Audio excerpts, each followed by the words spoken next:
Good evening, panel speakers. It's really great to have you all here this evening. Thank you all for taking the time out to be with us and to contribute to this conversation.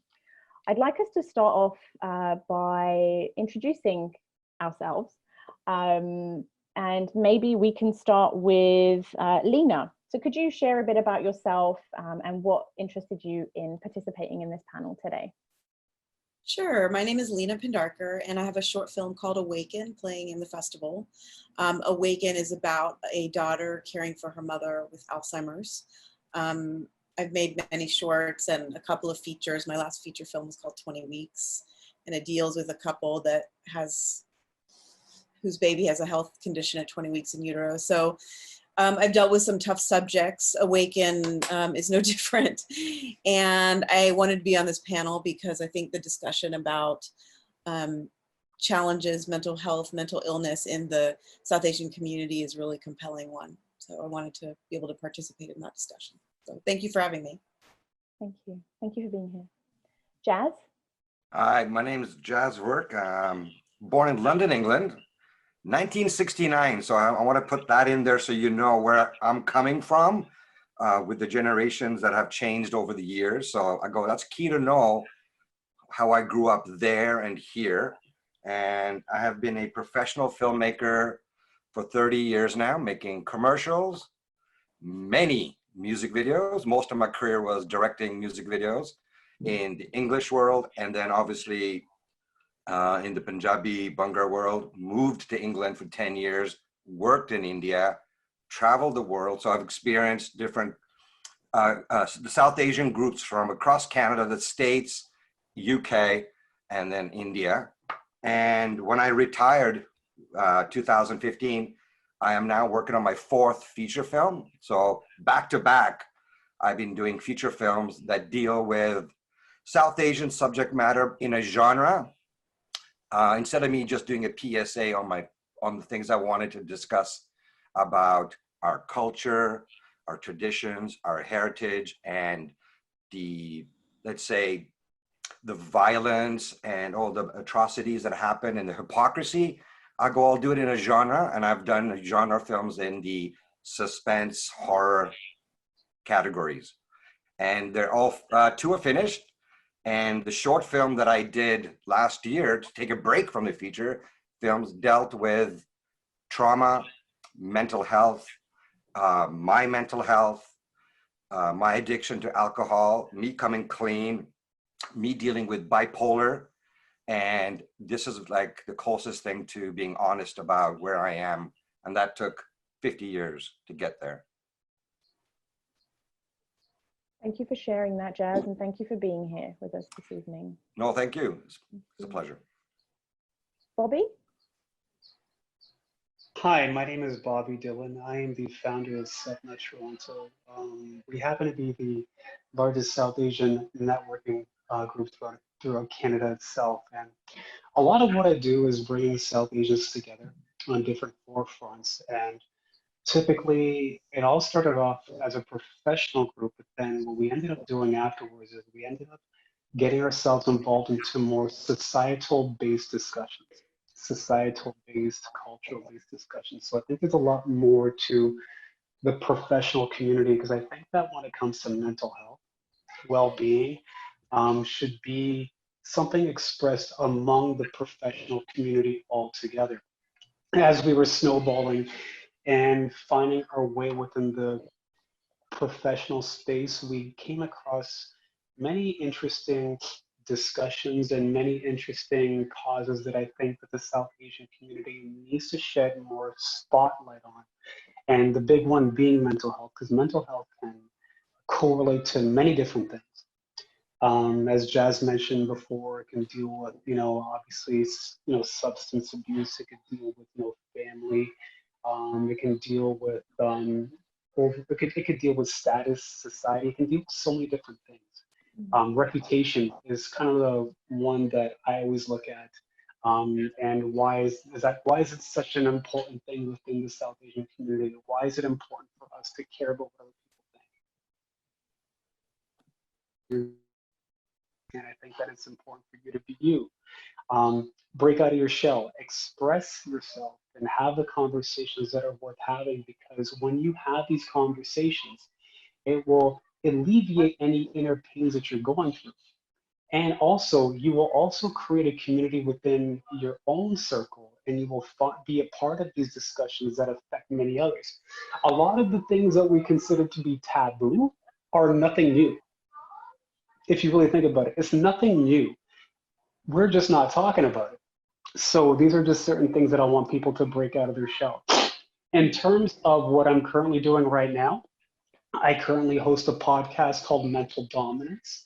And mental dominance is, it talks about different, like what I like to do with mental dominance, I like to talk about different subjects within mental health. Like we talked about burnout, we talked about body shaming, we talked about, toxic relationships, and these happen a lot within the community altogether. And you can find me on Instagram, which is Bobby Empath. That's the one that I utilize for mental health. And lastly, I want to say, Jazz, I absolutely love your beard. You are what you call beard goals. And so, thank you. yeah, I need to know what products you use. So like that. I'll tell you later, but yeah, you got a good one going there. All right. It's almost there. But anyways, that's me. Raji. Hey everyone, my name is Raji Aujla, as you can read in the Zoom meeting chat. So I work in Canadian arts. So I'm the president of Willendorf Cultural Planning, which is essentially a firm that helps arts institutions speak to, program for, and work with Indigenous as well as other BIPOC communities. And I also recently launched Newest, which is a magazine that kind of does the same thing, but amplifies the voices of these different communities that sometimes you don't really get to hear from in mainstream media. I also freelance for the Globe and Mail, and I am a godmother to my sister's twins. That's usually like my bio that I send to people, so I literally just read that. But ultimately, the reason why I was interested in this discussion is because I feel I have a safe rapport with you, Gursharan, so I feel comfortable being a part of something that you are programming. But I also feel that the arts does have a transformative power to help communities heal, build relationships, and create spaces of belonging. And that's something that is very important to me. So if I can lend my voice to that, that's something that I'm always happy to participate in. So thank you so much for doing that. Thank you for being here, Raji. Thank you. And Karan. Hi. Yeah, so I've been making films for about 15 years, roughly. So kind of maybe half my life, I suppose. Giving away your age there. I've been making films. I don't want to say professionally. I've been making films for myself, and kind of as not really a hobby, but something that I'm passionate about. It's been a passion for 15 or so years, as long as I can remember picking up a camera and doing all that. I've recently moved from Leicester, England to Canada. So it's just been a year since I've been here. But it's awesome for being around such awesome people right now. Actually, I'll be honest with you. I mean, just like hearing everybody's bio being railed off, I'm like, this is awesome.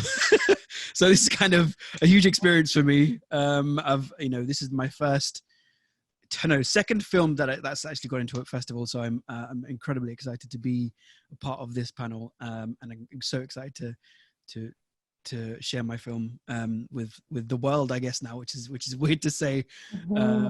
So yeah, no, that's a very short version of who I am. Great. Okay. So actually, Karan, I'm going to just pick off with you, if that's okay. Sure, yeah. And actually, my question, very similar phrasing to what you just said. Thank you for sharing your film with the world. I know that not just for you, but for Bobby and Jazz as well, to participate in this type of conversation is not always easy. And, sharing lived experiences, especially as South Asian men. What inspired you to share your story through film? Good question. I've always been a huge kind of advocate of feeling like film is one of the best ways we can articulate our experiences as people, right? Thoughts, emotions, film, I guess to me is like one of the most impactful ways we can tell a story.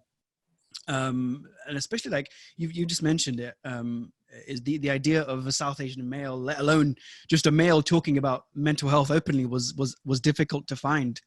And over time, I've developed the confidence to talk about just not just mental health, but just the confidence to talk in front of a camera through hundreds of YouTube videos that I've made.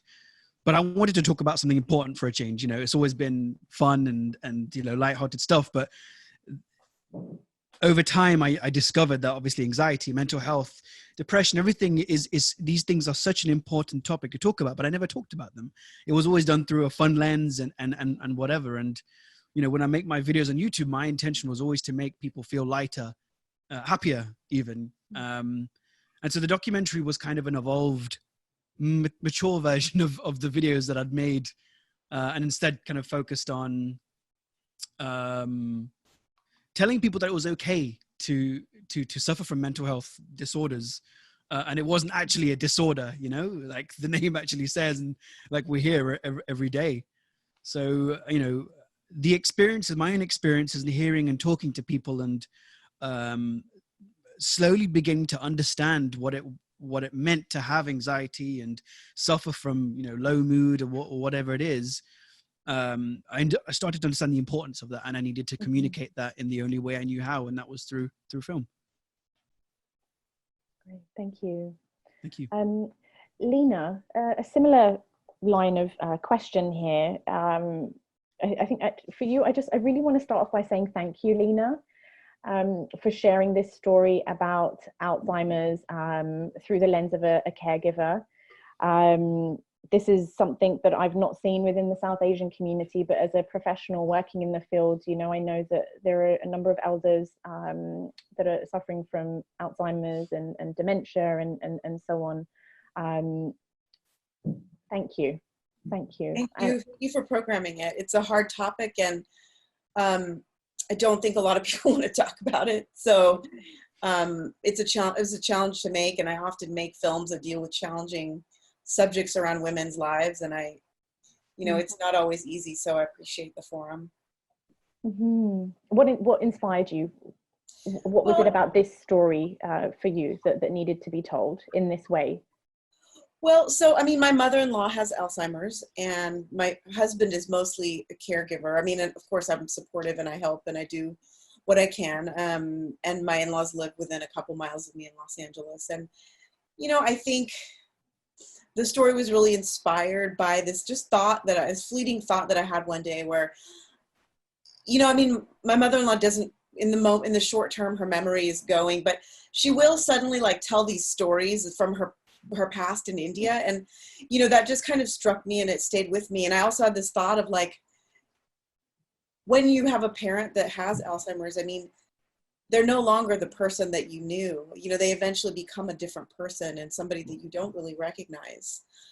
And maybe they have some lucid moments in the beginning, they have lucid moments. And I thought, gosh, I wonder what it would be like to connect with what it would be like for my husband to reconnect with his mom for a day or for a moment. And that's really what it's about. It's just having that momentary connection. And I think I combine that with my own kind of feelings of being, just being an adult woman, and particularly being a South Asian adult woman, of this external success that she's kind of achieved, of having a great job and a beautiful home and a son and all these very external things, but she's ultimately just very, very alone as a brown female. I think that's just a theme that seems to run with me a lot, that she's in her work isolated, that her husband and her family are not gelling the way she'd like, and her one support system that she had, who is her mother, is no longer there. So it's that's what really inspired it. It's just this moment of connection with her mother and support system. So yeah, I was really glad I could tell that story, and we've been playing it at some festivals, and sparked some good discussion. So okay, how has it been received by people that have watched it, or even people within the South Asian community? It's interesting. I mean, I have had more screenings just sort of in the Asian American community, like CAM Media, San Francisco Asian Film Festival, Los Angeles. And I mean, it's been tough with COVID because all the screenings that normally I might have would have all been virtual. But I was surprised that the screenings that I've had in the Asian American community, the discussions afterwards have been really poignant, and people have really reached out to say like, hey, we don't talk about this enough, and we don't talk about what it means to be a caregiver and to have aging parents, and particularly in an immigrant community where when you lose a parent or your parent gets sick, you lose that connection to your culture in a way, and that's something that we just don't really talk about. And I haven't been programmed at that many South Asian film festivals, to be honest. I had one festival that said we just couldn't find a spot for you, because I just don't think people want to talk about subjects like this. I just really feel that, and it is very challenging, and I get it. But I was lucky that Parminder Nagra agreed to play the lead in the film. So she's just such a brilliant actress, and I'm happy that she was a part of it. So I'm sure it'll continue to play in different places. Mm-hmm. Great, thank you. I already know that the story, and especially the caregiver lens, will resonate with many people in the community, the South Asian community. Okay. Yeah. Thank you. Okay. I'm going to come back to Jazz. You mentioned when you were introducing yourself that you've been on your own journey of recovery. Could you share a bit about that with us, and maybe what's been helpful, what hasn't been very helpful along that journey for you? Okay, so being Punjabi background, obviously Punjabi Sikh, growing up in England, and if you know the culture of the drink, it is ingrained, it's part of the culture, and it's everything. So I grew up with alcohol, not thinking it was a dysfunctional thing or anything like that, but looking back, it was always an escape to deal with issues. Like, for example, being a filmmaker, geez, forget about other traumas, like just wanting to become a filmmaker was very hard for anybody, for my parents to understand. So when are you going to grow up? When are you going to get a real job and all that? Because I gave up a teaching job many years ago to pursue this full time. And just having domestic arguments, just the typical Indian, arguments and this and that's how I grew up. And the way to numb that was to drink with my buddies, drink there, but never drink at home. So push came to shove, and I had to deal with, going to see a doctor because I just was drinking and just, depressed. Didn't know how depressed I was. And then I got diagnosed with bipolar, and that was shocking. And then I took change, and luckily my brother joined me in the battle to quit drinking. He goes, let's do this together, right? So, and my sister-in-law, who has a blog and a website, Making the World Smaller, we all decided to go on this therapy route and not hide, because my group of friends disappeared as soon as I said I'm on a path to get help. And I went across the board, from starting with LinkedIn, CBT, and then even did some work with CAMH for the drinking and driving, right? Typical thing in Mississauga and Brampton. And then after that, I just kept on going. I just kept on taking the therapy because it kept me away from the alcohol, right? And dealing with bipolar. And then I realized I'm not alone. And there's a counselor here in Brampton, a South Asian counselor that helps people. And he said to me, he goes, you know what? It's the arrogance of our community culture about the drink. If you don't drink, you're not a man. It's as simple as that. And he goes, it is difficult to break that stigma because there's this, there's always been this push about just drink, forget about drugs and abuse and domestic violence, right? So I go, let me take my first step. And I took my step. My brother joined me. My friends left me, all of them, because they go, stay away from our wives. If they get wind, oh, that you're getting all, help and sobering up, you're going to ruin my life. That's exactly what these friends said. So now my circle of friends are so new and tiny, and they don't drink. So the ones that stayed, and you know how small that circle is? It's tiny. But my brother's a lawyer, so he knows about the drinking and the violence and the domestic stuff. And so I made a film about that. And I go, and it wasn't like a direct film. Hi, my name is Jazz, but it's a suspense crime thriller that actually happened to me with a schizophrenic who pulled a knife on me at the library. Out of all the places where I was writing my next script for another film, he pulled a knife on me.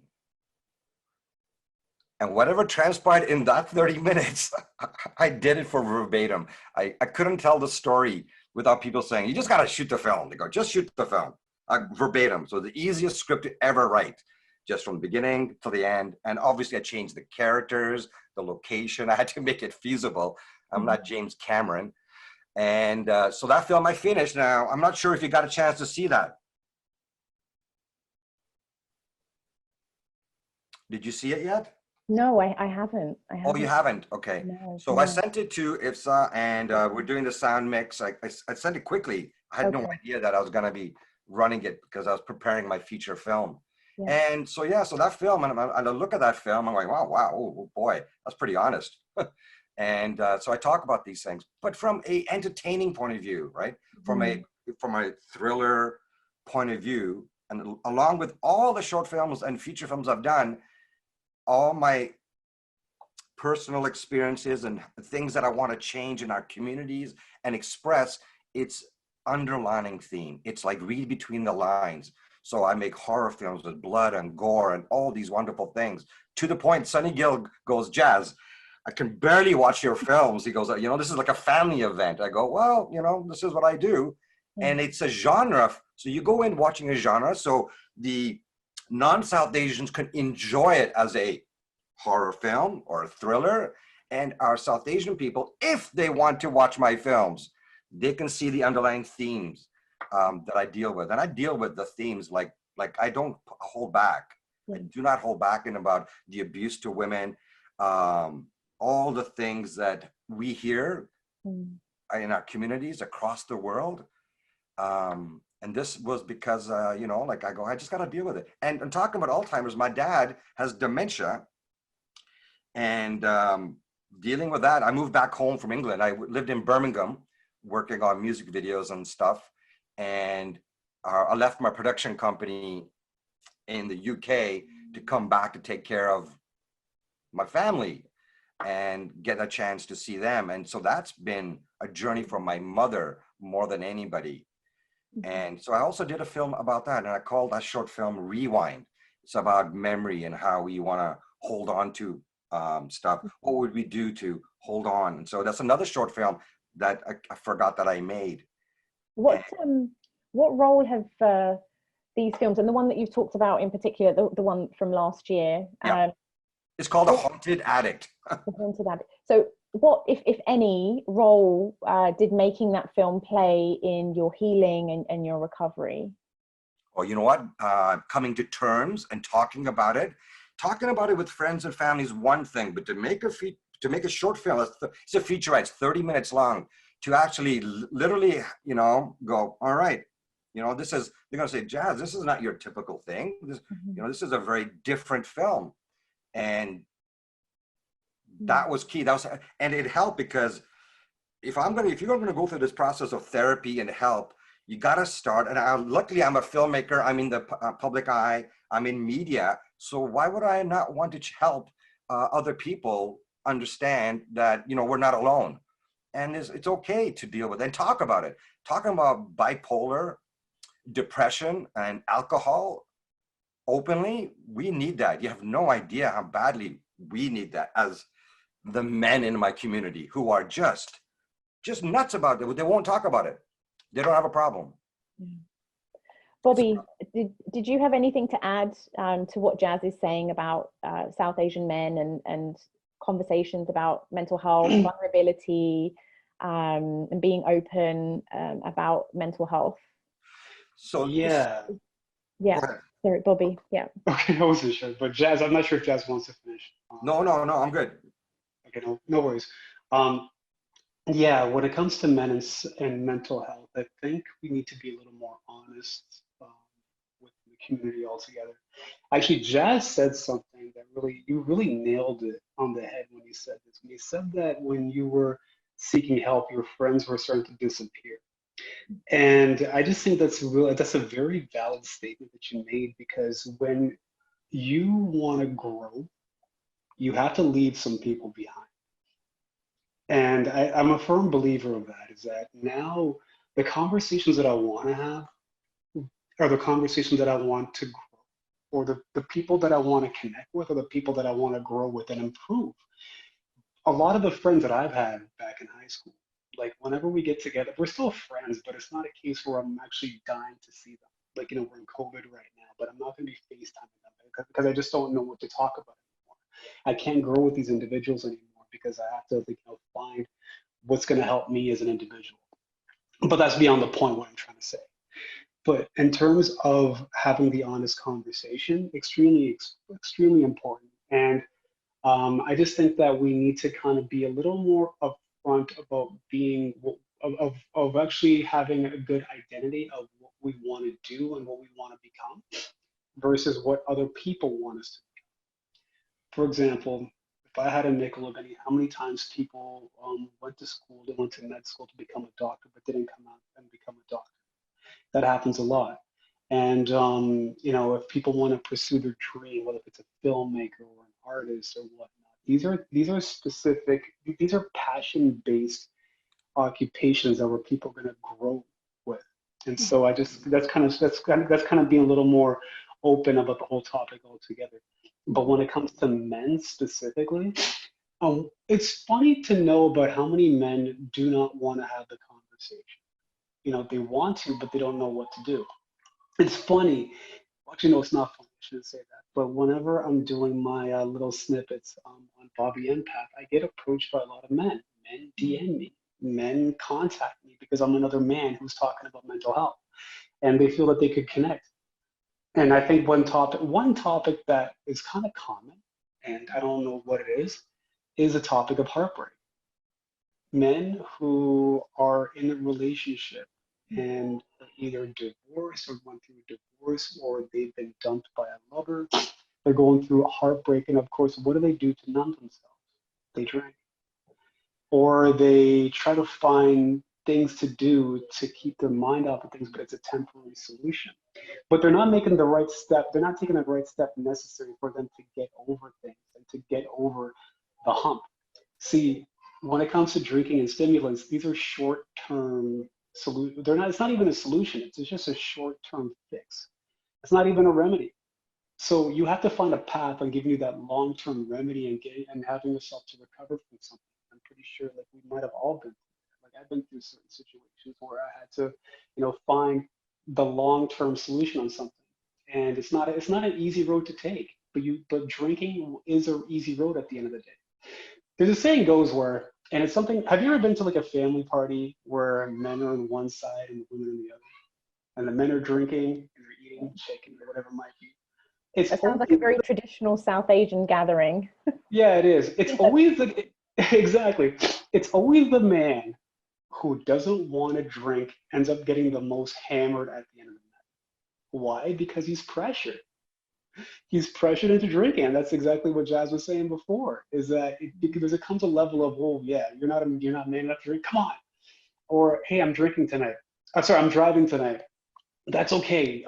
Just sober up afterwards or whatever it might be. These are just bad behaviors that we need to stop doing when we become a man. But then again, when we become a man, we're not doing man-based things. We're still acting like, we're in high school. You have one person who's trying to be the bully, trying to be the tough guy, trying to, do the whole peer pressure thing. I'm not saying that's a South Asian thing, but it happens a lot within our community. Why? Just accept no. You don't have to drink to have a good time. Mm. So, and so that's just something else that comes about as well. So these are just certain topics when it comes to being a South Asian man. Yeah. Other things that come about as well is, I'm just want to speak a little openly and freely is that I'm actually a cancer survivor, and it really, really messed with my health. And when you go through these kind of things, and whenever you want to be honest, your family's telling you to do this, don't tell anybody. It happened when I was single. Don't let this out, because if someone was to find out about your medical history, then you're going to be tainted. You're going to be, no one's going to want to marry you. No one's going to, you have to be this perfect individual for someone.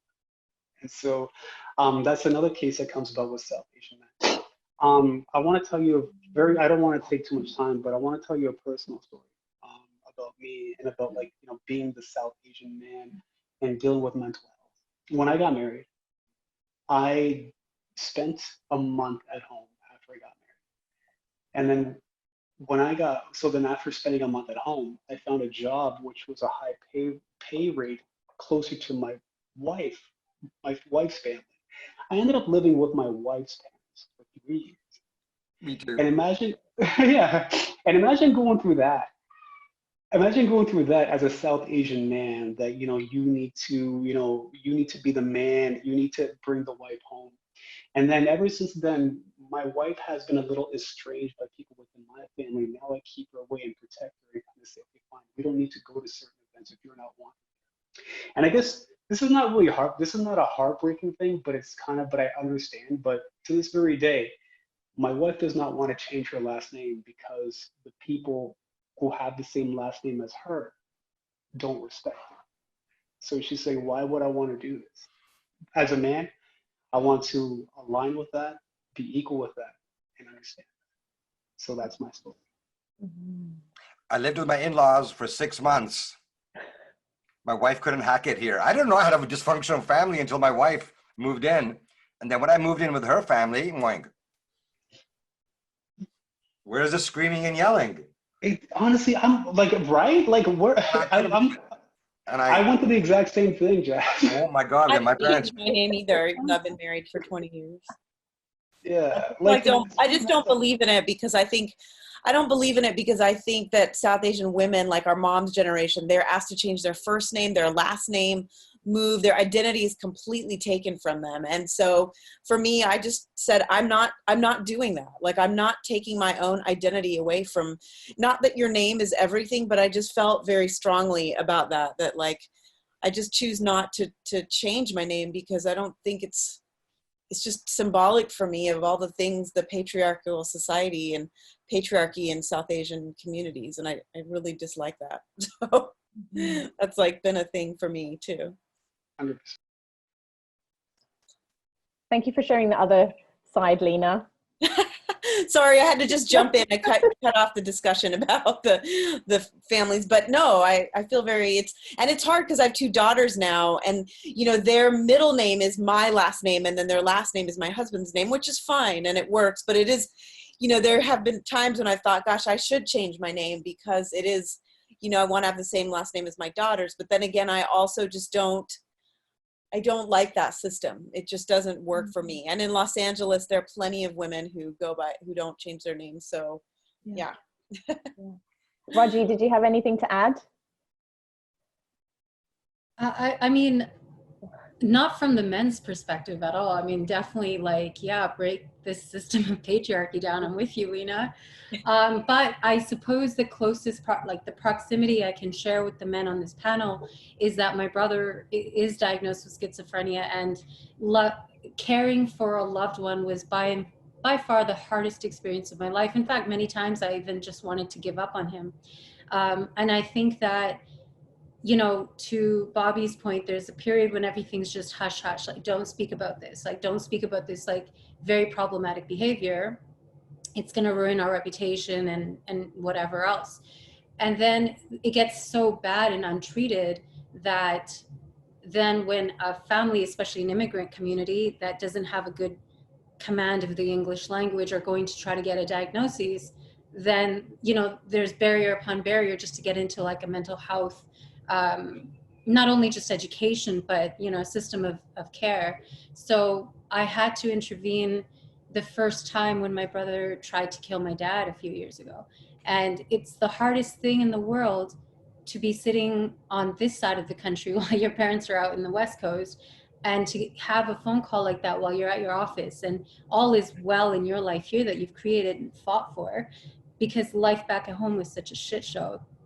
But then to now go back and love, like care for a loved one that is almost a stranger to me because of, you know, his behavior. Yeah, it was a complete and utter challenge.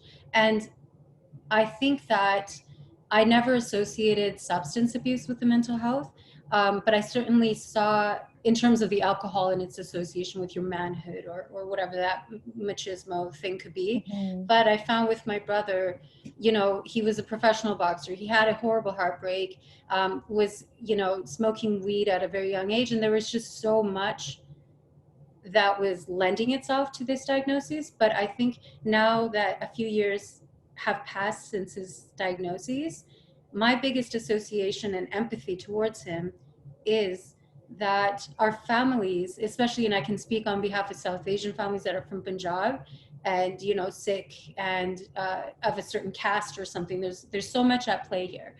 And I found that on one hand, observing him as the only son, he had all sorts of affordances in our upbringing. He can go out, we couldn't.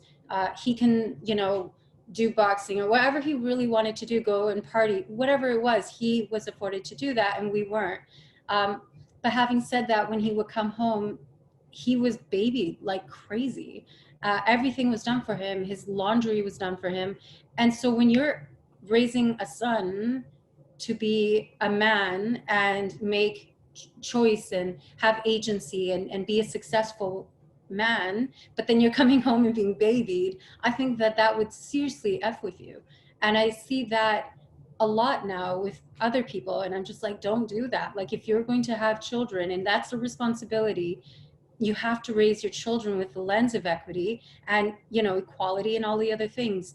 And then if you want your child to perform a certain way, you have to build the systems and the conditions for that person to be able to achieve and succeed in their personal lives without you. And so I think that as a loved one, as a byproduct of my brother's diagnoses, those have been my observations. But as a girl being in that's like a whole different conversation, you know. And we often don't get the love that we need and the support that we need, that, you know, I guess it's almost like we have to become the men of the family because, you know, like, he's not getting help himself. My parents are knocking on the doors of law enforcement, penitentiaries, trying to find my brother who's been arrested, and then, you know, taken to the hospital. And suddenly we have to man up and get him the help he needs. So I feel like women, our voices are constantly silenced because of the patriarchy, but then our voices are even more repressed, you know, caring for the patriarchy almost. I don't know if that makes sense. So that's been a bit of my experience with some of the things that y'all have shared. And thank you all for sharing such things too. Yeah. Well stated, for sure. Yeah. Karan, did you have anything to add to this topic? I mean, I'm sorry. I have to take off. I'm sorry. Okay. That's okay. Thank you so much, Leena. Thank you. Thank you for having me. It was awesome. Take care, Leena. Bye. Yeah, I mean, I echo everything that everyone's just said. I mean, like, it's so interesting to see the different perspectives that we have here, and especially from what Raji said, like, I can't imagine that amount of pressure that the other side have to deal with. And you don't think about that really. Like, growing up, I understand exactly what you're saying, because it's interesting. Like, when I saw a counselor a couple of years ago, one of the things she said was, you know, a lot of the trauma, and this is kind of standard for many people, where the trauma begins from obviously your childhood, and it's based on obviously the way you're brought up. And it's it's not our parents' fault, obviously. Like, they don't know any better. Like, that's just what they've learnt. And my mom, bless her heart, I love her to bits, and she's the most wonderful woman in the world. But, like, the way, a man should do this, and, men should have to care for their family and they have to provide and do all this. And, when you grew up, I thought you were going to look after me and, all this kind of stuff. It's like, I don't know. Everything combined with that and everything that, we see from media and speaking to people, it's like growing up, you don't understand what a man is. Like I still, to this day, I'm 32 and I still don't know what a man is. I don't even understand what that word means anymore. And I think every day is it's an education, isn't it? Like I'm still trying to figure out what my role in this world actually is. What is my job as a husband? What is my job as a son, as a brother? Like, I don't know. And, growing up and thinking that these things were, 100% correct, that a man should have to be the provider and the protector and all this other stuff. I don't know what, what I mean? I don't know what else to believe. And it's only now in my last, probably the last 5 years that I've really only come out of that mindset, which is crazy to believe that, just 5 years ago, I was in this mindset where I thought a man was the protector, the provider, couldn't show emotions, couldn't have anxiety, couldn't, and hearing your guys' stories is awesome, and it's just so refreshing to hear these different takes and different perspectives on, what a man is or isn't, and it's especially, sorry, going on a bit. No, this is a really important conversation. I think one of the things I'm hearing from all of you is this constant renegotiating of identities, and how we do that, what resources we have available to us to do that, how that impacts our mental health, and the different tools that we might need along the way to make that happen. There's just so many layers to everything that you've all talked about. Thank you all so much for being so open and vulnerable. I'm kind of wowed right now. I feel though too, Karen, I feel like a little bit to Karen's point is I wish we could imagine ourselves without assigning gender roles to our sex. And I know that sounds so idealistic, but I mean, do we really actually even need to define what it means to be a man? Right. Like, I feel like a man more than I feel like a woman. What does that mean? Not much at the end of it. And I think there's a lot of research that we can do and a lot of literature that is available, especially from the First Nations and the lands that we live on, where gender roles weren't even really much a consideration for the construct of society. And I think that those are some of the things that we can help ourselves with as we are going through these negotiations, as you said, Gursharan. And I wish that was, something that was more feasible and not so idealistic. Mm-hmm. Mm-hmm. People are too scared of change. And if you have your circle of friends that do the same thing and talk the same way, how many times have I been in a circle and the person that you marry, that you love the most, is the person that gets the verbal bashing when the guys are together drinking. It's like, what are you saying? I go, this is the person you want to spend the rest of your life with, and she's the ball breaker? So that's the kind of stuff that you hear all the time, and you got to break that. Like, that is one thing, because at the end of the day, it's your brother or sister, your wife, your husband. Your friends are not going to be there when you need them. And drinking is a sign of depression. That drinking every day, having a pint, you know what, marketing, LCBO, the beer store, marketing a glass of wine with your meal and having a beer on the beach, all that stuff.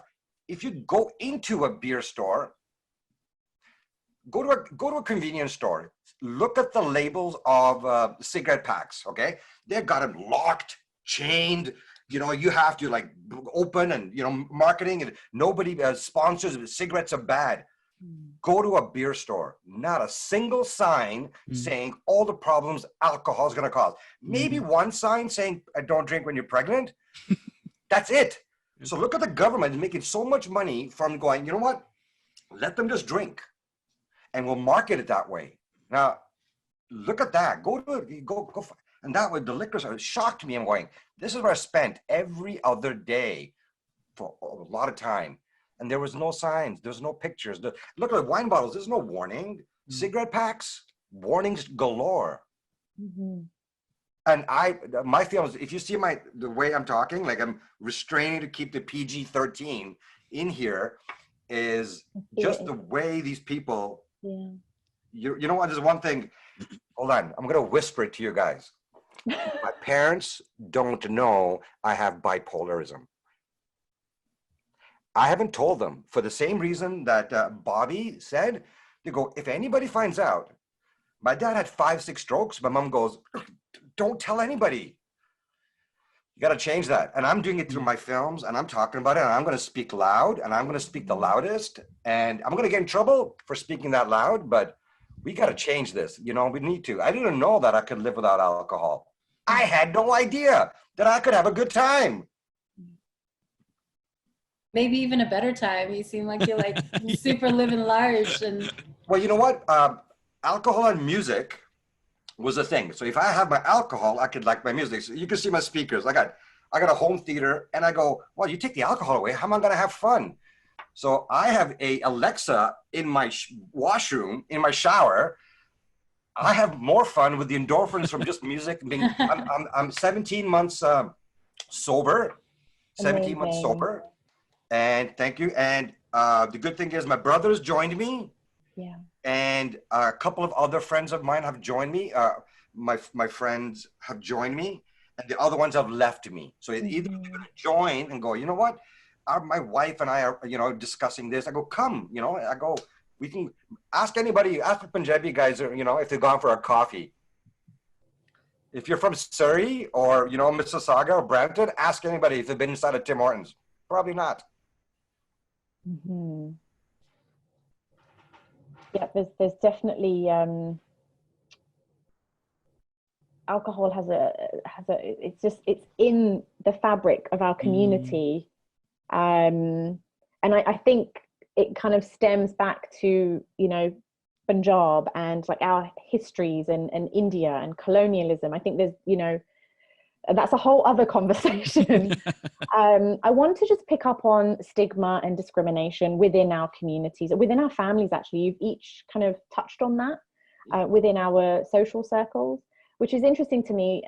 You know, when I think of the recovery model, our social supports, you know, is one of the pillars of that. And you've each kind of talked about the role of social supports and family supports in kind of different ways. One of the goals of this segment in the festival, when, you know, we started this a few years ago, is to use film as a way to reduce the stigma, to have more meaningful, more open dialogues as we are having today. Raji, I want to come to you here, because you shared in your bio that you really believe about the value in this, how the arts and film play a role in healing and can be really transformative. Could you share a bit more about that and some of your experiences, whether it's with Indigenous communities? Because I think we have a lot to learn kind of as a South Asian community moving forward. And I think that there's just so much value in maybe what we can kind of learn from Indigenous communities as well. Well, I think, I mean, genuinely believe that arts can have a transformative power of how people create spaces of belonging, but also learn of other people around the world. So there's like, you know, an element of love and just oneness that comes of artistic expression. But I want to wheel this back, because I think that's a great question, and I wanted to just give a little bit of perspective from a woman's side of how arts shapes our perspective. And it stems from, in my case, you know, being brought up in an immigrant household and very patriarchal household in rural British Columbia, where, you know, you're just kind of surrounded by white people all the time. And I remember having just a very skewed influence into the arts. Like my entry point was skewed. So, you know, my parents kind of censored what we could and could not do, and much of what they tried to do, and God bless them, like I get their logic in this, was like holding on to South Asian art specifically, whether that was Bollywood film or our scriptures, like our Sikh scriptures that we grew up like reading and understanding the poetry of that. And while all that's good, that's disassociating you from the lands that you're currently on. So, you know, my knowledge of Indigenous culture was so limited. My, on one hand, I'm being held so tightly to a Punjabi regimented lifestyle, but then when I go to school, I'm being asked to assimilate. So what that does, I mean, on one hand, it's very problematic to your own sense of self and identity and confidence, but then, you know, what you're being exposed to is the other element of that is problematic. So for me, watching a Bollywood film in the 80s, or I suppose the 90s, you know, that's complete SHIT show, you know, like it was horrible. Like you're watching films that depict, you know, gender issues, perpetuate discrimination and caste issues, rape culture. I mean, like, do you remember in the 90s, like you couldn't see consensual kissing, but you would have like a 20-minute rape scene depicted on film. Like, I think as a woman, those are really big things that you got to unpack as you grow older. And, you know, for me, contrary to Jazz, like moving to Toronto and cultivating my own life here that was healthy was as a result of the people I surrounded myself with and the friends that I kept.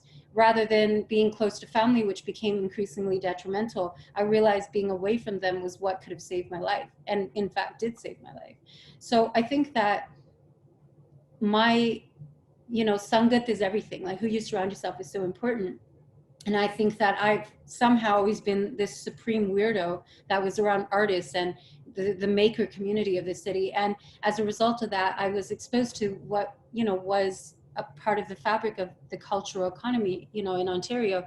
And that it has saved my life. And I genuinely believe that to be the case. And I think on top of that, just turning this back to the Indigenous culture and indigeneity in general, I feel very passionate about the 7th generation principle. So if you think about yourself as, you know, kind of just like a pretty small fabric of a larger thing, and you really recognize that your role and what you do and the decisions you make today could impact the life of 7 generations down the line, suddenly you're holding yourself accountable to something quite larger than yourself.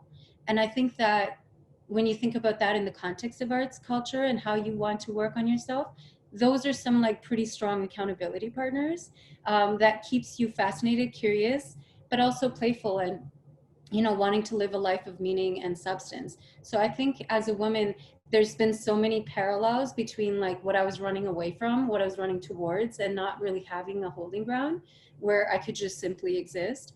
And I think men have not only a responsibility for themselves and their well-being, but also recognize that women have to straddle these like really incredibly difficult and precarious roles and expectations and are still just trying to figure it out for themselves. So I think that's kind of where I value the arts and culture, but also where I value space making and, you know, this kind of empathy towards one another across gender, across sex, and all of the other things.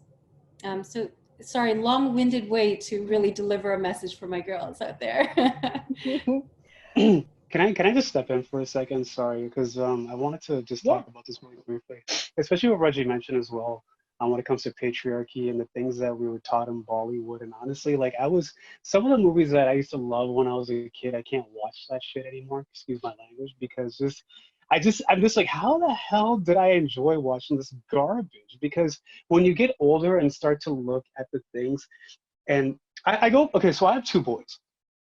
And I go by a saying where it's the boys watching today will be the men of tomorrow. And when you look at such things, especially that's happening in India, we all know about the whole rape, like, you know, the whole talks about rape that happens in India and all that kind of stuff. Now, when you look at Bollywood, I'm not saying Bollywood is a culprit. I don't know, maybe it is. Who am I to say? I'm not from India. But at the same time, if you were to watch a Bollywood movie of you know, like, let's just say that even the hero, the so-called hero in Bollywood, how does the hero strike a conversation with the heroine? You follow her, you bother her, you keep following her until she says yes. I have a problem with that. That's not the right way to approach any woman and to think that it's acceptable. if anybody wants a little bit of a comic relief, I actually watch.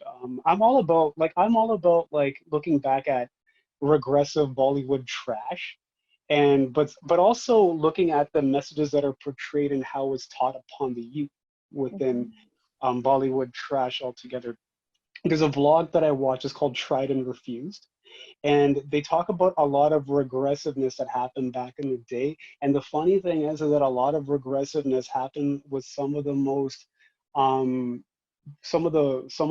classic films, like some of the best films that came out back in the day in the black and white era, where they had some of the most regressive scenes. And these were things that I would say comes down to maybe some patriarchy that happens, like such scenes where a lady is shopping and she's getting harassed by somebody, then the hero comes and saves her, and then at the end of that the hero has to lecture her about, why are you wearing a sleeveless top? It was called upon. So just stuff like that is just, you live in India, it's hot climate. You can't wear a sleeveless top. Like it drives me crazy when these type of messages are portrayed within Bollywood. And these are films that came out in 2005, so it's actually recent. So anyways, I've spoken. No, they impact young people today. I just, as you were speaking, Bobby, I was thinking of a couple of years ago here in the local community in Brampton. This was a huge problem actually amongst South Asian young men. And the way that they were approaching young women, and some of their dating behavior and so on. So I think the type of films, the kind of the behavior that's is Bobby frozen? Yeah, what we see in the media, what we see in film has a huge part to play in almost like the roadmap that people then follow. I don't know if anybody else has anything to share. Yeah, I'm part of that problem. You're all still here. I got a bit worried there for a second. Oh, what? Can you see us? Can you see us? I had my hand up, but I was wondering if you could see me with my hand up. Okay. Yeah. Go ahead. No, Jazz, go. Yeah. Well, I was just going to comment on what Bobby said about Bollywood. Well, I've been in that industry of making music videos for 15, 20 years. But remember, I'm a Canadian, not, I wasn't a South Asian Canadian. I was just a Canadian, preppy white friends. And I went to film school, and the little company, they go, hey, we know there's a South Asian filmmaker making hip hop videos. Let's go knock on his door. And I go, hi, how are you? And they go, we want you to make music videos for us. I go, well, I don't know the culture. I don't know the artist. I don't speak Punjabi and none of that. So I got in and I just used my sensibilities of making music videos, hip hop. And the next thing I know that I'm working with all of them, right? I'm working with everybody. And the one thing that they always wanted me to do was to copy the Bollywood thing, about the guy and the girl, the hero and the thing. And I made it very clear that with all the sex and violence in Bollywood, even in music videos, because my career was that, I said one thing, I had the line, I go, whatever you say, if my mother cannot watch the video without her slapping me, I cannot make the video. So I go, I will not cross boundaries, and you guys will not be dating the models. So get that clear that you will not be dating. So it is a terrible industry when it comes to how they treat women. And I made sure that I made my music videos very, very different, stylized. I go, I'm going to be a filmmaker, so I'm going to use this as an avenue to break. And people didn't understand what I was doing. I go, you know what, I don't care. I'm going to do this, and I'm not going to do the TNA thing, and I'm going to, respect the woman. And I am still friends with every model that I've worked with for 30 years. They are still my friends. So I've never burnt a bridge. And yeah, Bollywood, fantasy. Might as well watch Star Wars, That's horrible, Watch Bandit Queen. Watch Bandit Queen. That's India. Yeah, and also just to kind of add to that is that so jazz, it just seems as if like when correct me if I'm wrong because I'm yet to look at your work, even though we met for the first time, but from the way how you depict film, it seems as if like the way how you portray film is more honest, more real, especially when you brought up the whole, as you mentioned that you can't always show your films at a family event, but you kind of get a little more realistic. Would that be the No, case? Or I hit below the belt. Like my first feature film. Okay, so my first short film dealt with I think it was schizophrenia. Like I don't talk about it, but there was a duality in this character, and I won awards for this first short film. And people said, "Well, Jazz, you're good at this Hitchcock style suspense thing." I go, "Okay." So I ran with it. My next film, Jyoti, the gang rape victim, Delhi, 2012. That rocked my world. I go, I cannot be a part of these people. I cannot walk down the streets and say that I'm proud to be South Asian. So I did a film called Madame Kali, where Kali Ma, the god of death and destruction, comes down and destroys this pure evil rapist man. And I did this in my film. It cost me probably the most I've ever spent to get Kali Ma. I go, how are we going to teach these men a lesson? And I go, the only way is to bring Kali Ma, if you know Kali Ma, right? Bring her down. It's a 3-minute short film. I got so many views that Pink, a group called Pink, Global TV, and all these people there, they say, oh, you're a man. How come you're a man making a film about this? I'm going, I don't understand why that's a conversation. I go, why is that a conversation? This is wrong. And we got to teach something. And all I can do is show my pain, show how I feel about this, and don't hold back, right? Now, here's the funny thing. A lot of men can't watch my film, especially the ones in India, because, they're religious, they're traditional, and they know Kali Ma is real. They could not watch my film. But every woman, including my mother, when she comes down and everyone's like this. Am I blurry? it's okay. Yeah, sorry. I'm sorry. But every woman that saw my little short film, they go, okay, finally, somebody's actually on the right track. So I keep going. So I hide it. I talk about things, but I put it in a bigger genre thing so men can watch it without going, oh, Jazz, like, why are you shitting on us? Excuse my language. That's okay. I'm And pretty my sure we're all first feature adults. film that's great coming. that you're able to use film in that way, in that kind of layered way. Yeah. The feature film that I just finished when I got back to Canada, it's called Tales of Sin. 5 short stories about sin against women. 5 stories about women, and they all deal with, one is honor killing, acid burning, one is like just domestic violence and all that, but it's all disguised in a good in an entertaining horror film. But if you're a South Asian woman, you'll go, Jazz, all right. I get direct messages from women saying, actresses and women saying, Jazz, have you done a story about a creepy uncle molesting you when somebody was young? I go, no. I go, but something we should deal with. So I get more response from women wanting to discuss. And I was like shocked that these are friends and colleagues and actors, and they're going, Jazz, I don't know what to do, but I saw your feature film because I gave her permission. And I go, okay. The second film I'm dealing with the hypocrisy of our culture, tradition, and everything. Just the hypocrisy of in a religion and how we preach and what we do behind closed doors is horrendous. And I've done that. Film is finished. I just got to finish editing it. It'll take another year. Okay. So we'll have that at the festival next year then, hey? Probably not, but yes.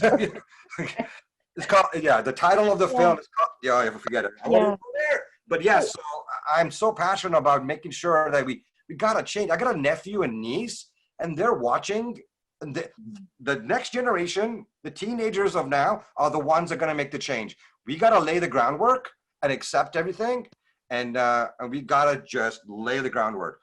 We're messed up. We're screwed. We can pass the message on. The next generation is not going to be doing what we're doing. Mm-hmm. Okay. Karan, we haven't heard from you for a while. I just wondered if you had any thoughts. Is that me? Sorry, I couldn't. My internet's Yeah. not stable. Sorry. Yeah. Oh, was that me? Sorry. Yeah. Just about yeah. following on from Jazz, if there was anything that. Yeah, no, absolutely. It's interesting listening to everyone speak right now, because when you talk about the hypocrisy of, not just religion, but our culture as well, talking about these from the perspective of film, it's so powerful, right? Like, I mean, Jazz has mentioned this a number of times already. Like, the ability to be able to translate the things that are, I was going to put quote unquote wrong, but the things that are wrong with our culture, and the things that go on, like Jazz said, behind closed doors, being able to depict those in a film, which fundamentally, it's the backbone of India, really. Bollywood is like the second, I'm sure it's like the second biggest film industry in the world or whatever. Having, the first number one, okay, there you go. Being able to depict these stories in front of an audience who is fundamentally responsible for all of these issues. Obviously, I'm generalizing here. It's such a powerful thing to be able to do that. And what you guys have said is you've hit the nail on the head. Like, you are putting these stories in front of people who need to see them. And it's so amazing that you can do that. And whether or not they're going to listen, this is a matter of progress, right? It's not going to be an overnight thing. It's going to be a constant. And, again, I'm going to refer to Jazz here again, because it looks like it's your mission. Like, it's your mission to make sure that these things don't continue to happen. And we need to continue doing that. And as for myself, it's always been a thing. It's kind of almost been a mission statement when I made films. It's always been to make films for people who don't have films being made about them. And what Jazz is doing, and a lot of other creatives, not just us, but within the festival, who are making these films for people who don't have representation, in a traditional sense. And these topics and issues that we are talking about right now are huge. And it's going to be mental when it just explodes even more. Like, yeah. Cinema is so sanitized. Yes. Cinema, in the last couple of decades, is sanitized. Yes. Just like how we're washing our hands and wearing masks. Cinema, because COVID, the best thing that COVID did for me and my family, we watched movies. And between my brother and my sister-in-law, we rotated our films. So we got to watch what I wanted to watch. And because we had, 6 months to watch our films. And it's shocking to see what PG was, since I remember what PG was in the 80s versus what PG is today. You might as well watch, Nickelodeon, because the films are so sanitized. Yep. And the thing is, I'm not about that, because when you sanitize, how are you going to get people to listen or change? So if I do sound a little passionate about this, I don't care if anybody watches my films or not, but I'm going to get it out there, and the audience will find my film. And I remember got in trouble saying, I want to make a film about violence against, I want to cinematically take care of my issues without me going outside and, being, part of a parade or holding a stick. And making my films the way I feel makes my blood pressure goes up, and I go, I'm going to make a film about it. And I don't care how I deal with it. I want to represent the people that don't get representation. Right. I go, it was tough being a South Asian filmmaker in the 90s, because every female thought the casting couch is where they automatically knew these actors and models, casting couch. And there was a modeling agency here in Toronto that provided the casting couch. And I go, I can't believe that this Bollywood nonsense is happening in my backyard here. How do I change that? Well, one thing, respect the artist, the woman, give her control of what she wants to do on the project. And I am still friends with every single woman that I've ever worked with. And that I'm very proud of. It almost sounds like film is a form of activism. It can be, Yes. Raji, I just want to flip to you for a second. And I'm also just, guys, very aware of the time. I feel like we could continue talking about It's these fine. topics for hours. Raji, how can we share these stories, thinking about representation and how South Asian stories are shared in the mainstream? I come back to kind of my experience as a mental health professional. How can I incorporate some of these things as learning tools? What role does film have there? And do you have any advice for us? I remember when I was starting out in the arts, I started off as a curator, and then I went into working with board of directors of large institutions like the TIFFs and the AGOs and the ROMs. And from my experience, they don't want it. And I'm not trying to call out all of these institutions. I think there's a general curiosity of our audience, like our reach, like what South Asians are within Canada and what the importance of South Asians are to their businesses. But I found in my 5 years experience working at that level, most of the times I was brought into a discussion where inclusion and diversity in programming or in HR was discussed. It was like, oh, well, we can only do one Maharaja exhibit every 5 years. And I was like, all right, cool, why? Not a single answer to that question, and so I'm not saying we're barking up the wrong tree. It's not the case, but there is a lot of learning that needs to be done. I feel like we've been doing the work. All of you guys have been doing the work with the filmmaking and the creating of content and safe spaces like that Sapna does. But I feel like right now it's the institutions that need to do the work because they're the ones that are not serving us. And that has become a lot more valid because of what's happening in the racial uprising and the racial identity and war, so to speak. But I think as coming in from the mental health space, we actually sadly are doing the work, but when we go into an institution, whether it's TIFF or another hot docs or something, it's almost as if you have to be straddling it from a dual standpoint. So your first prong of attack is of education and saying, well, as a person of color, if you were to program my film into this, it meets X, Y, Z of your guidelines and the things that you're looking for. And guess what? There's about this many South Asians in the GTA that will come and watch this. Oh, you don't believe me? Look at these statistics of IFFSA or something like that. It's almost as if you have to educate and place make. And then the second is the work that the community has to do in itself to go and support the people that are of their community. And sometimes I feel like that is a place where we're not always actively pursuing our mandates. I think there's a lot of South Asian creators, and I'm so fortunate to know many of them that feel they get support externally and not from their own community. So I think it's like a two-pronged approach. If you're gonna go to an institution, bring all of this, bring a deck, bring your presentation, wear your fierce red suit, get it going on. And then it's like, okay, well, I've created this space for you guys. Y'all better freaking show up and support this. And I think it's sadly something, to Jazz's point, is we are creating those foundational points now, which requires us to be working 24 hours a day. But I think that it's only going to be us constantly knocking on the doors where finally they'll start to open them up. And I find in my professional experience, it's getting a little bit easier to just kind of step in and say, well, actually it's valid to host something on a semi-regular basis because South Asians want to consume culture and they will be loyal to that consumption if you're doing something that's meaningful for them. Yeah. Why should I, and this is my last bender, I feel like I'm going on my podium Raji speech, but I feel my answer to that particular executive director was, and you'll probably will know who it is. It's like one of our larger art galleries in Toronto.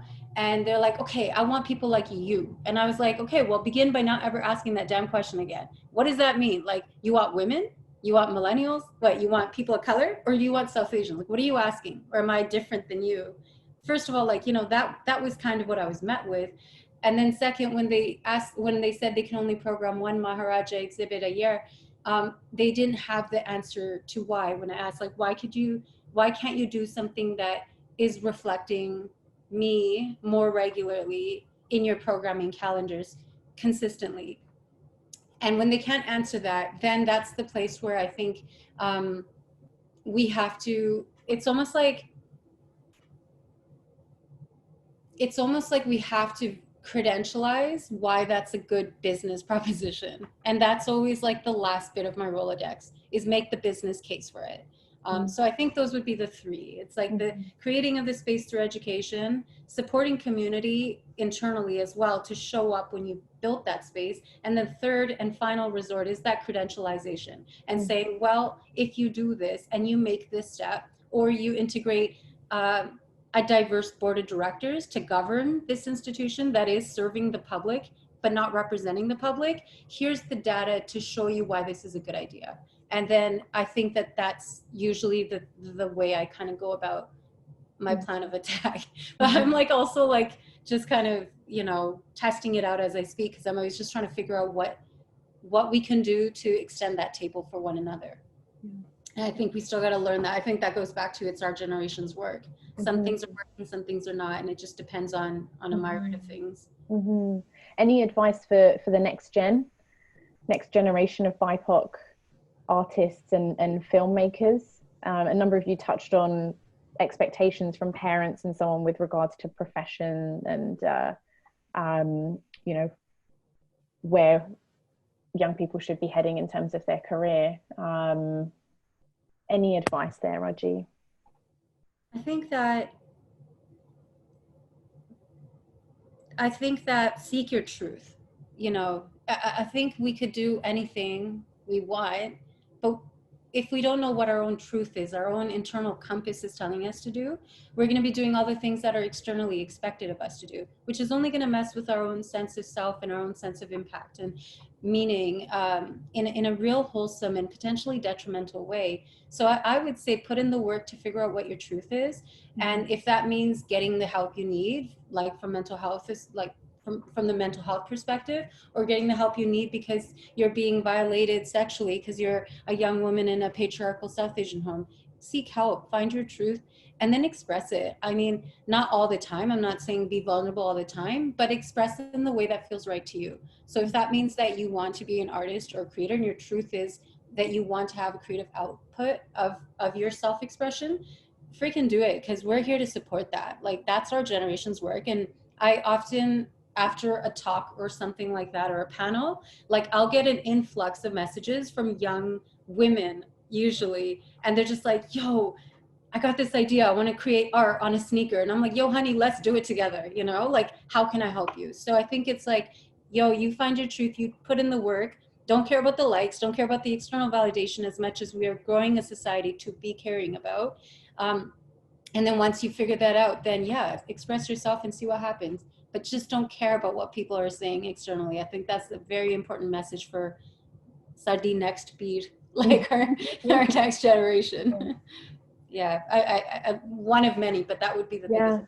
Thank you for sharing that. I know that a number of young people will really appreciate all of that advice that you've just given. Bobby, I had the same question for you actually, given who you bring together through Sapna, so young professionals.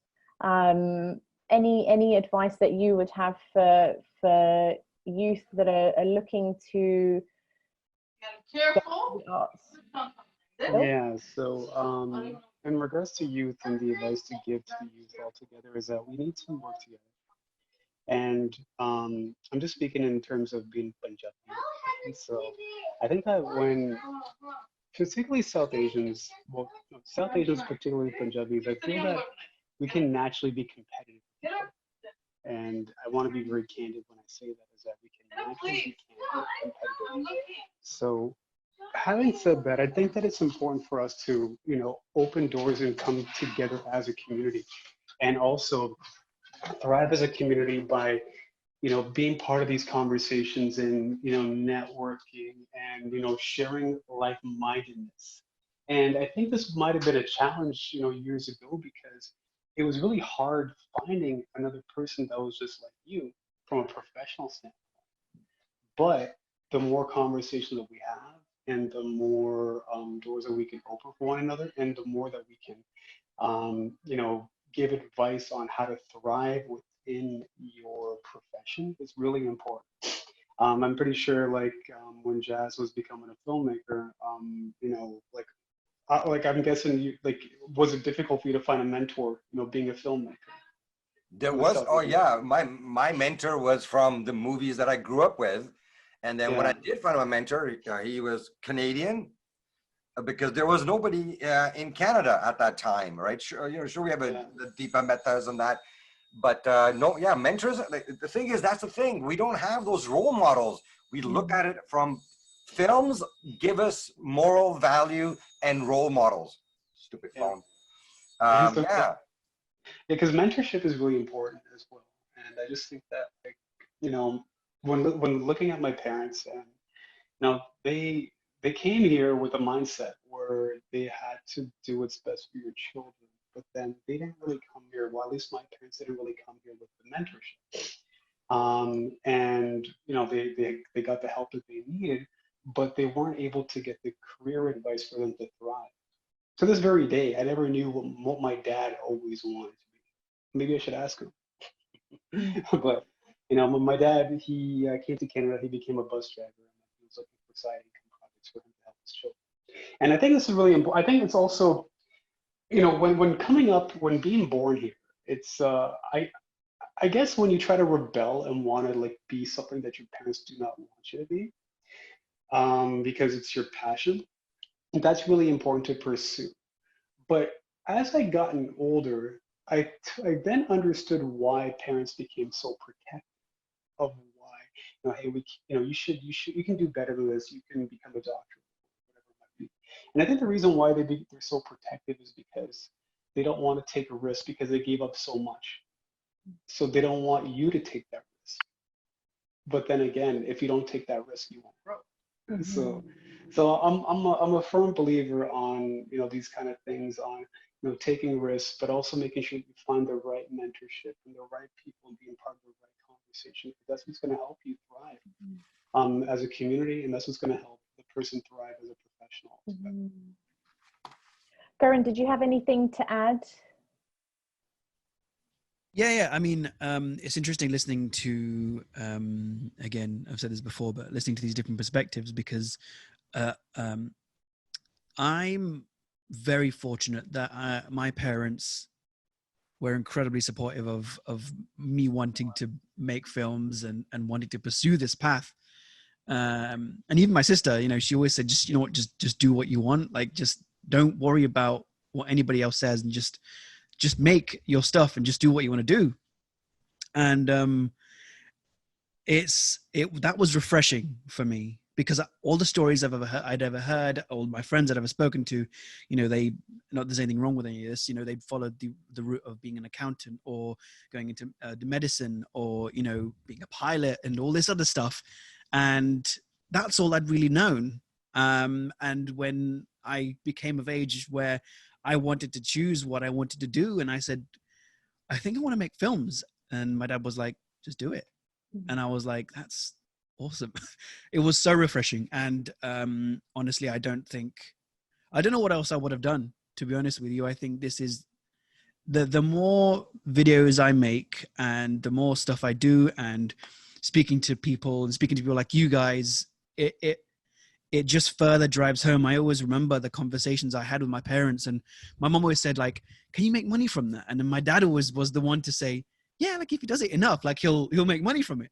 But it was never about the money. Like, it wasn't, I don't know, I can't, it's difficult to explain, but maybe it was something in me that just wanted to express who I was, or what, I don't know. I don't know why I wanted to do it back then, but, over time I started to realize why I love what I do, and why I love making films. And this conversation is testament of that. Is it allows us to talk about things that aren't being spoken about, like, we can touch so many different people in different walks of life and experiencing different things. And yeah, like, my parents are definitely the catalyst of allowing me, I say allowing me, but, like, being supportive of that passion, I guess. But yeah, no, it's to the youth of today, you just kind of going on Instagram, and I'm sure you guys have seen this already, like just the amount of people and kids who are expressing themselves through TikToks and, you know, Instagrams and Twitter and everything else that exists now. You can see just the expression that they have, and it's like, you do your thing, man. Like, you express everything you want to express. These protests that happened and are still happening, the way that people are expressing themselves through video and through art and everything, to support the movement and everything is again, that makes me proud to be a creative, because it's like, shit, like this is awesome. Like, people are actually rising up with their art rather than, you know, Jazz mentioned holding a stick and walking out in the streets and marching. It's much more than that now.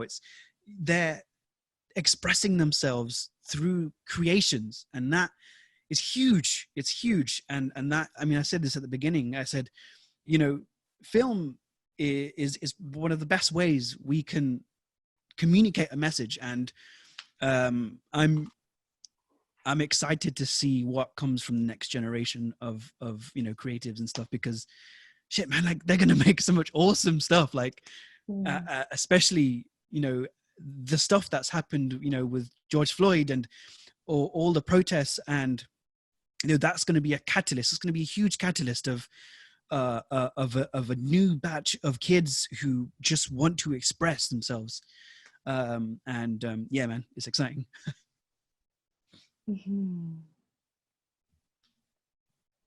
Wonderful. I completely agree. Wow. Okay, guys, we have gone past our time.